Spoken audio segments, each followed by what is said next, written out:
Assalamualaikum warahmatullahi wabarakatuh.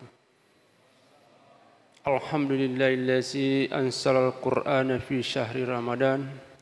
Asyhadu an la ilaha illallah wa asyhadu anna Muhammadan abduhu wa rasuluh. Allahumma salli ala Muhammadin wa ala alihi wa sahbihi ajma'in. Amma ba'd, faqad qala Allah fil Qur'anil Karim, ya ayyuhallazina amanu kutiba alaikumusyamu kama kutiba alal ladzina min qablikum la'allakum tattaqun. Shadaqallahul azim. Ikhwanu muslimin dan muslimat, jamaah tarwiyah yang dirahmati oleh Allah Subhanahu wa taala, atau biasa disebut dengan wisatawan Raudatul Jannah. Karena pada malam ini kita hadir untuk bersiadah di taman-taman surga, sebagaimana Rasul pernah berkata bahwa siapa yang menghadiri majelis ilmu maka bagaikan berwisata ke taman-taman surga. Salawat dan salam mari senantiasa kita kirimkan kepada Nabiullah Muhammad sallallahu alaihi wasallam sebagai suri tauladan kita yang telah membawakan petunjuk berupa Al-Qur'an dan sunnahnya. Mudah-mudahan di bulan suci Ramadan ini ketua petunjuk itu kisahnya saat saya membaca sehingga dapat menjadi pegangan benar dalam kehidupan kita di dunia, insyaallah menuju di akhirat kelak. Sebagaimana ayat dibacakan pada awal tadi, yaitu hai orang-orang yang beriman, diwajibkan atas kamu berpuasa sebagaimana orang-orang sebelum kamu agar kamu bertakwa.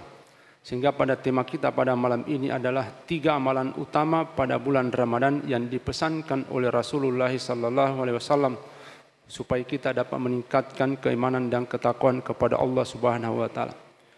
Yang pertama adalah meningkatkan salat atau kualitas salat.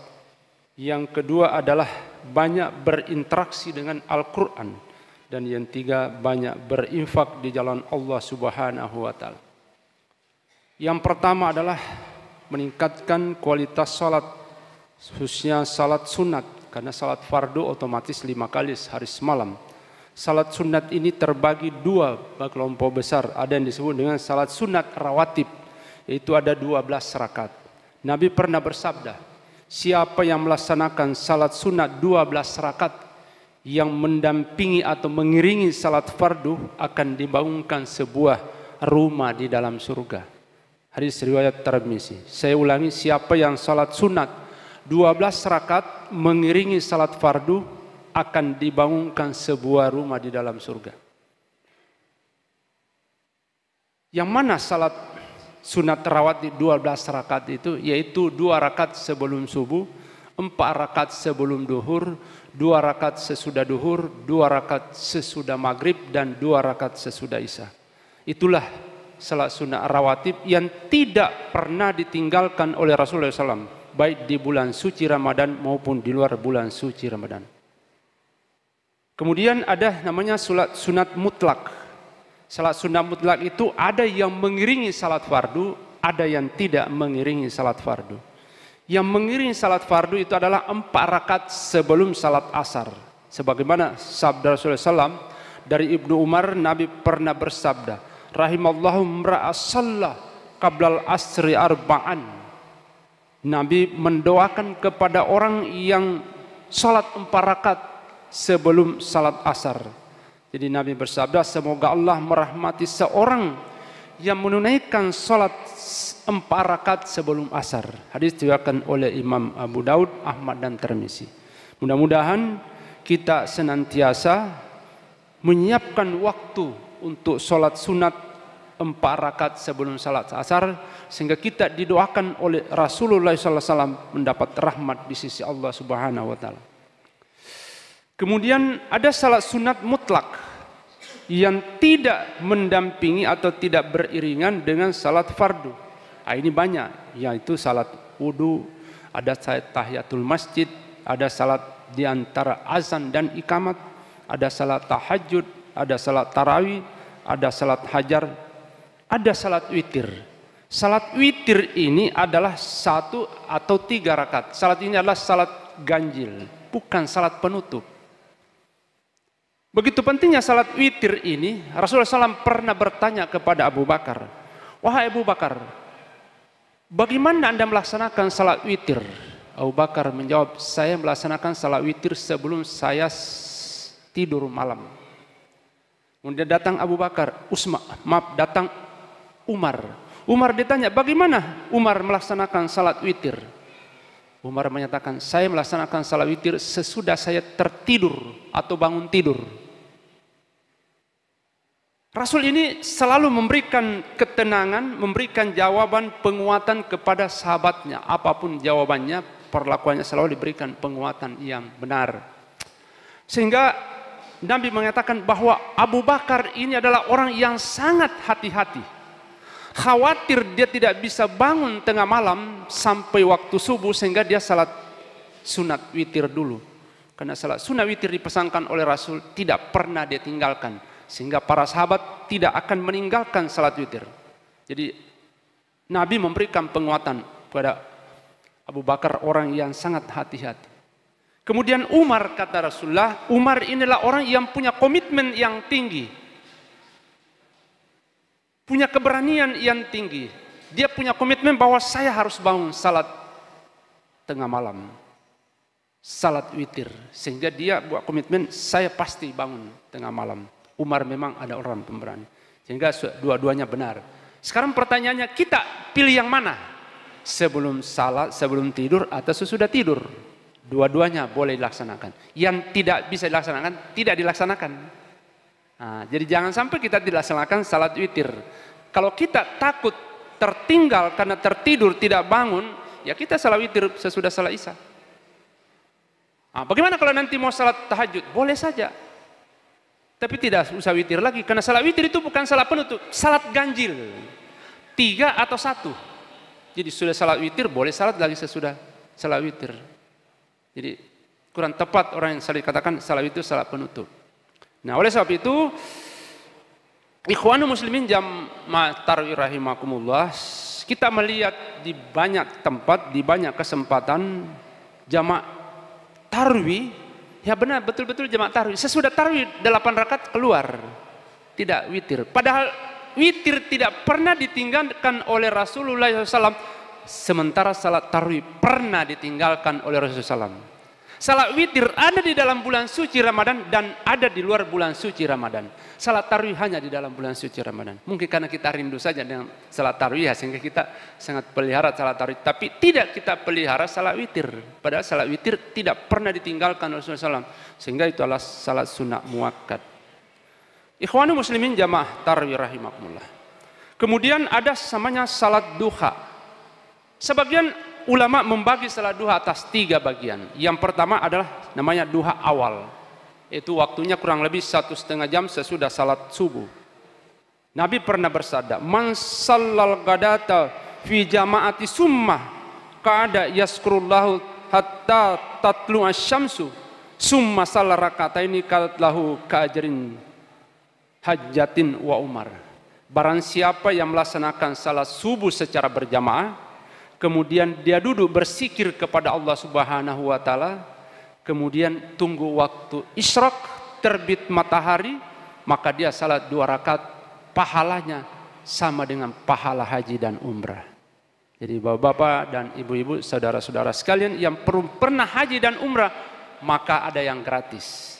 Kita salat subuh, kemudian tidak meninggalkan tempat, berzikir kepada Allah Subhanahu wa taala, mengkaji Al-Qur'an sampai terbit matahari setinggi tombak, kita salat 2 rakaat, namanya salat duha atau salat isyraq, pahalanya sama dengan pahala haji dan umrah. Siapa yang tidak mau? Ini gratis. Kemudian yang kedua, salat duha pertengahan. Salat duha pertengahan itu waktunya kurang lebih jam 8 sampai dengan jam 10. Itu jumlahnya 2 sampai 4 rakaat. Pahalanya adalah dihilangkan rintangan-rintangan atau kendala-kendala dalam kehidupan kita. Siapa sih yang tidak mau hidupnya mulus, urusannya mulus di dunia ini? Maka salatlah antara jam 8 sampai jam 10 kalau ada waktu, sehingga Allah memudahkan kehidupan kita. Rintangan-rintangan dalam kehidupan ditiadakan. Kemudian salat duha yang akhir, yaitu kurang lebih jam 10 sampai jam 11, sebanyak 2 sampai 8 rakaat. Pahalanya adalah mudah datangnya rezeki dari Allah Subhanahu wa taala sesuai dengan yang diusahakan. Jangan juga malas-malas. Jadi sesuai dengan yang diusahakan. Karena Allah berfirman, "Faiza qudiyatis sholatu fantashiru fil ard wabtagu min fadlillah wazkurullaha katsiran la'allakum tuflihun." Ketika selesai menunaikan ibadah salat, bertebaranlah di muka bumi, ingatlah Allah sebanyak-banyaknya, sehingga apa yang kita dapat diingat kepada Allah bahwa ini harus yang halal, yang syubhat jangan diambil. Sehingga tugas kejaksaan ini dapat diringankan. Nah, ini baru saja terjadi, kita dapat uang yang tidak jelas, kita terima. Padahal itu tidak benar itu. Jadi jangan coba-coba terima uang yang tidak jelas asal usulnya. Ingat tadi, Faisaku di atas pantai wabtau billah waskurullah katsiran la'allakum tuflihun. Apa yang kita peroleh ingat bahwa itu harus halal, dan yang kita peroleh halal saja tidak untuk kita semua. Kita harus, kalau kita punya pendapatan 9 juta sekarang, jadi orang kaya sekarang 9 juta menurut ukuran Islam, karena dia harus berpendapatan 85 gram emas setahun. Sekarang tingkat kemiskinan di Indonesia makin tinggi, makin banyak. Yang bisa mengeluarkan zakat yang punya pendapatan 9 juta. Kalau 4 tahun yang lalu sekitar 4 juta. Sekarang makin banyak orang miskin, makin sedikit orang yang mengeluarkan zakat. Sehingga kita ingat, kalau kita dapat uang, kalau kita tidak punya pendapatan kurang lebih 9 juta, maka kita harus berinfak di jalan Allah Subhanahu wa taala. Ikhwanul muslimin jamaah tarawih rahimakumullah. Begitu pentingnya sholat sunat ini, sehingga ada seorang sahabat namanya Rabi'ah bin Ka'ab al-Aslami. Dia adalah pembantu Rasulullah SAW. Suatu ketika dia menyiapkan, dan memang selalu menyiapkan air wudhu kepada Rasulullah SAW. Begitu selesai Rasul berwudhu dari uang yang disiapkan oleh Rabi'ah, Nabi bersabda, "Wahai Rabi'ah, mintalah sesuatu kepada saya." Maka Rabi'ah berkata, "Saya hanya minta ingin bersama dengan Rasulullah di dalam surga." Rasul berkata, "Minta yang lain." Rabi'ah menyatakan, "Tidak, hanya itu yang saya minta. Saya ingin bersama dengan Rasulullah nanti kelak di dalam surga." Maka Nabi berkata, "Jika demikian permintaan Anda, tolong bantulah saya untuk Anda banyak bersujud kepada Allah Subhanahu wa taala." Artinya banyak melaksanakan sholat, khususnya sholat sunat, sehingga kita bisa bersama dengan Rasulullah SAW dalam surga. Hadis diriwayatkan oleh Imam Muslim. Saya kira hadis ini tidak hanya kepada Rabi'ah bin Ka'ab al-Aslami, tapi juga berlaku bagi kita. Kalau kita ingin bersama dengan Rasul, mari senantiasa kita pelihara tadi sholat-sholat, khususnya salat rawatib 12 rakaat, salat 4 rakaat sebelum asar, kemudian kita salat duha, salat hajat dan lain-lain, sehingga kita benar-benar, teman-teman kemarin kita diskusi, ternyata katanya sholat itu sama dengan yang diterima oleh Rasulullah SAW ketika melakukan Isra dan Mi'raj pada masa Isra dan Mi'raj, yaitu 50 rakaat. Jadi kekuatan umat Islam, umat Muhammad memang kuat, yang tidak seperti yang diragukan oleh Nabi Musa alaihissalam, sehingga Nabi minta keringanan. Tapi kalau kita memang mau bersama dengan Rasulullah SAW dalam surga, kita tunaikanlah salat-salat sunat itu di dalam bulan suci Ramadan dan di luar bulan suci Ramadan. Mudah-mudahan sebentar sesudah 8 rakaat tidak lagi ada yang melangkahkan kaki keluar meninggalkan salat witir, karena salat witir lebih penting daripada salat tarawih. Karena itu tidak pernah ditinggalkan oleh Rasulullah SAW. Kemudian satu lagi yang terakhir yang perlu saya sampaikan, ikhwanul muslimin jamaah tarawih rahimakumullah. Kebiasaan kita di masyarakat Sulawesi Tenggara. Ada satu tarekat yang salah kita di masyarakat Sulawesi Tenggara. Ketika kita sholat, ketika kita tahiyat, ketika kita salam, masih banyak yang buka Assalamualaikum warahmatullahi wabarakatuh. Assalamualaikum warahmatullahi wabarakatuh. Satu ketika Jabir radhiyallahu anhu, dia salat bersama dengan Rasul, kemudian Jabir membuka tangan ke kanan, tutup tangan ke kiri. Sesudah itu dipanggil Jabir, "Jabir, kenapa tadi ketika Anda salam ke kanan, tangan Anda seperti ekor kuda kepanasan?" Kalau kepanasan kuda itu kan begini-begini ekornya, yang begini. Lain kali ketika Anda sholat dan salam, letakkan tangan Anda di atas paha dan ucapkan salam kepada saudara yang ke kanan dan saudara yang ke kiri. Tapi masih ada, mudah-mudahan di masjid ini tidak ada. Ini tarekat salah. Tarekat jahiliyah. Karena itu terjadi pada zaman jahiliyah, di mana Jabir melaksanakan itu dan ditegur, dilarang. Ada lagi tarekatnya 2 kali salah. Karena tarekatnya kan seperti ini. Buka pintu surga, tutup pintu neraka. Tapi salah lagi, buka pintu surga, buka juga pintu neraka. Kan ini 2 kali salah tarekat ini. Tolong bapak-bapak, kalau masih ada malam ini, tolong hentikan. Jangankan bapak dapat pahala, justru dapat dosa. Itu hadisnya di dalam riwayat Imam Muslim, hadis 430, dan dibayar dalam riwayat Nasai dalam hadis 1185. Jelas hadisnya, diriwayatkan oleh Imam Muslim dan Imam Nasai. Itu dilarang, Pak. Saya keliling Indonesia dan saya sudah pernah keliling 3 Masjidil Haram di Mekah, Madinah dan Palestina. Tidak ada yang pernah buka tangan. Karena memang dilarang. Bayangkan pada masa Rasul sudah dilarang, tapi sekarang di Sulawesi Tenggara, saya hanya dapat di Sulawesi Tenggara yang buka tangan seperti ini. Jadi sepertinya ada Islam Sulawesi Tenggara yang salah tarekat. Tolong dihentikan itu, karena itu adalah bukan jangankan dapat pahala, tapi dapat dosa. Itu perlu ditelusuri dari mana asal usul gurunya itu. Gurunya dari mana itu? Dan saya juga pernah dapat seorang mubalik yang sering tampil di Kendari ini berceramah, masih juga buka tangan. Wah, ini berbahaya. Karena mubaliknya saja masih buka tangan, masih salah tarekat. Bagaimana makmunya lebih salah tarekat. Oleh sebab itu, itulah pentingnya kita mengkaji Al-Quran dan Sunnah Rasulullah SAW. Karena kalau kita tamat pendidikan, selesai tidak belajar, tidak pernah kita tahu itu. Tidak pernah kita tahu. Karena juga membalik kita kan biasanya malam yang diceritakan ya ayyuhallazina amanu kutiba alaikum meningkat ketika itu saja. Tapi meningkatkan ketakwaan apa yang harus dilakukan? Menghilangkan larangan itu apa yang harus dilakukan? Apa yang kita tahu? Nah, seperti tadi harus disampaikan seperti itu, bahwa buka tangan itu dilarang, Pak.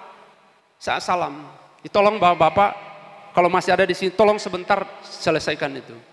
Karena itu Bapak jangankan dapat pahala tapi dapat dosa. Saya kira itu yang sempat saya sampaikan, mudah-mudahan ada manfaatnya. Lebih dan kurangnya sekali lagi saya mohon maaf. Nasrum minallahi wa fathun qarib wa basyiril mu'minin. Wassalamualaikum warahmatullahi wabarakatuh.